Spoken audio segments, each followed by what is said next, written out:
Boker Tov à tous. Dans le prochain Teilim, David Ameler, il dit comme ça. Amarai ha'azina, Hachem bina hagigi. Ça veut dire prête l'oreille à mes paroles. Hachem, sois attentif à mes soupirs. Et donc on voit que il dit Amarai. Donc Amarai, c'est les paroles. Il va dire Hachem, ce que je dis, écoute-moi. Qu'est-ce que ça nous apprend? Ça nous apprend qu'on doit parler à Kadosh Baruch Hu. Et très souvent, on se dit, mais Hachem, il me connaît. Il m'a créé, il connaît tout. Pourquoi est-ce que j'ai besoin de dire à Hachem ce qui va pas dans ma vie? Il le sait, Hachem. Donc pourquoi j'ai toujours le temps besoin de dire à Hachem et ça, et comme ci, et comme ça?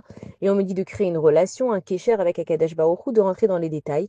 Et on voit que David Ameller, il dit Amara Yazina. Alors il faut savoir que le monde, il a été créé à partir des paroles d'Akadosh Baruch Hu.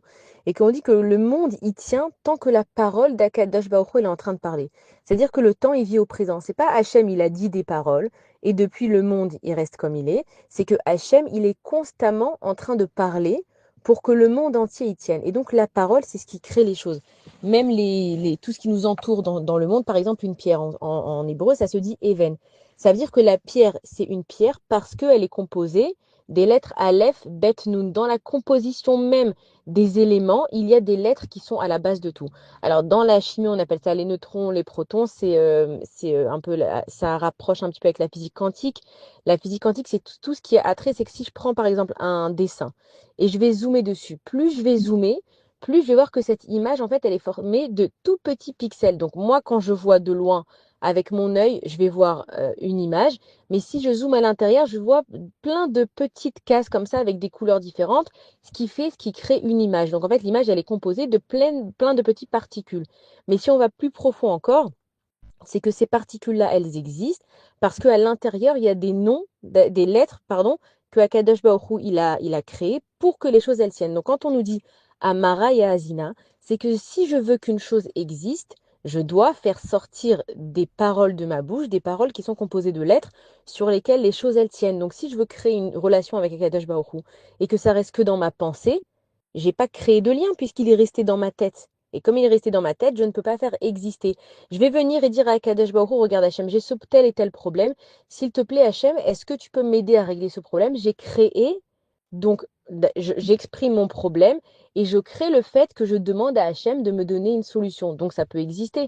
Mais tant que je ne parle pas à Kadesh Baruch Hu, je ne peux pas former quelque chose.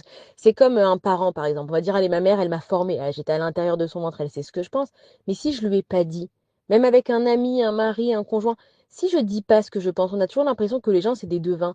T'as pas vu que j'étais énervée? Oui, j'ai vu que t'étais énervée, mais je sais pas ce qui t'énerve. Il y a plein de choses qui peuvent t'énerver. T'as pas vu que ce que t'as dit, ça m'a contrarié? Oui, j'ai compris que je t'avais contrarié, mais je sais pas en fait à quel moment je t'ai contrarié. Si on ne s'exprime pas, et c'est pour ça que David Ameller, il dit le terme amaraï, si on ne s'exprime pas avec des mots, on peut pas s'attendre à ce que Akadosh Baruch Hu, il puisse savoir ce qui se passe à l'intérieur de nous. Et dans la suite du Tehillim, il dit Hachem bina hagigi, sois attentif à mes soupirs. Ça veut dire même le fait que des fois je pense à une situation et je fais rien que ça, Akadosh Baruch Hu, il va faire attention. Il va dire ah, regarde, là il y a ma fille qui a soupiré, qu'est-ce qui se passe? Qu'est-ce qu'elle a? Et David Ameller, il utilise le terme bina. Donc bina, c'est une compréhension. On dit que les femmes, elles ont une bina yetera. C'est qu'elles ont une compréhension plus élevée, différente. C'est qu'on arrive à travers même des gestes, même un regard, même un sourire, ou même à travers des larmes, à comprendre ce qui se passe à l'intérieur de la personne. Et donc David Ameller, il dit même si Hachem, moi, à Maraï, je vais parler, Bina Hagigi. Même mes soupirs, Hachem, je t'en prie, fais attention à chaque chose qui se passe à l'intérieur de moi. Mais encore une fois, dans ses paroles, il a demandé à Kadesh Baruch Hu de faire attention à ses soupirs pour dire Hachem, tout ce qui se passe à l'intérieur de moi, prête l'oreille. Amara et Azina, Hachem, écoute ce qui se passe à l'intérieur de moi. Des fois, je vais grogner. Des fois, je vais pousser des soupirs. Des fois, peut-être que je vais me renfermer. Des fois, peu importe ce qui m'arrive, pardon, à Kadesh Baruch Hu, à Azina, écoute-moi et sois attentif à mes soupirs. Bonne journée à tous.